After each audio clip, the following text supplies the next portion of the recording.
Welcome to the 501 Corner, where memory, truth, and justice meet. I'm Steve Nawojczyk. For years, I've walked scenes most folks never see, listened to stories most never hear, and learned that the truth is not always easy, but it is always there. Now let's get to it.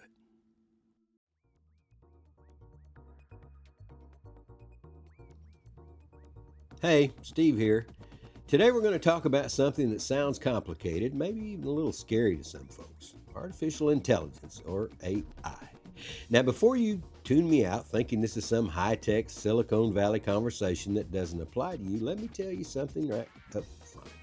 You're already using AI every single day, and most of the time you don't even realize it. When your phone finishes your sentence in a text message, that's AI. When Facebook decides what post you see first, AI.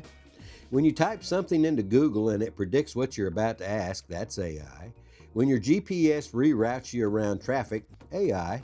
When Netflix or YouTube suggests the next thing for you to watch, AI. When your bank flags a suspicious charge on your account, artificial intelligence. Even when you take a picture and your phone fixes the lighting or sharpens the image, that's AI. So this idea that AI is something out there, something coming in the future, that's not accurate. It's already here. And in a lot of ways, it's helpful. I'll be honest with you, I use it. I use it to research information, to organize thoughts, to help me write, and to produce this very podcast you're listening to right now. It helps me make complicated material and make it clear. It saves time. It helps me communicate better. So let's be real about that. AI is not all bad, but, and this is where the conversation turns, the same thing that makes it useful is also what makes it powerful. And power without structure can cause problems. Now let's break that down in plain English. If you're using AI to help write a message, organize your thoughts, or get information quicker, that's low risk. Nobody's getting hurt. Nobody's losing rights. It's just a tool helping you do your job better. But what happens when AI is used to make decisions about people? What if it's used to decide who gets hired, who gets a loan, who gets benefits, or how law enforcement responds to a situation? Now we've moved into a completely different world, because now the stakes are higher. And here's the key point. A machine should never be the final decision maker when it comes to people. AI can help, but a human being has to make the call. That's how you keep accountability. That's how you keep fairness. Now, there's another part of this story that most folks don't see at all, and that's the physical side of AI.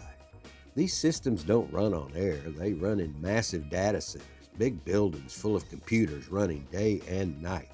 And those buildings use a lot of electricity, a lot of water, a lot of land, sometimes as much power as a small city. Now think about that for a second. If a new data center comes into an area, where does that power come from? Who pays for it?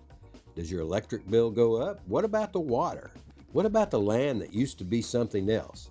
These are not technology questions anymore. These are community questions, and people all over this country are starting to ask them. Not because they hate technology, but because they want to understand the impact, and that's fair. So where does that leave us? Right in the middle, and that's exactly where we ought to be. We don't stop using AI. That wouldn't make sense. It's too useful. But we also don't just turn it loose and hope for the best. That wouldn't make sense either. So the balance is simple, even if the issue isn't.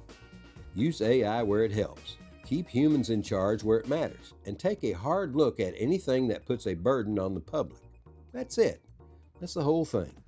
Artificial intelligence is not going away. It's going to grow. It's going to get better. It's going to become even more a part of everyday life. The question is not whether we use it. The question is whether we use it wisely. And whether we make sure it works for people, not against them. I'm Steve Nawojczyk, the 501 Coroner, and this has been a special report. Y'all be kind to each other, okay?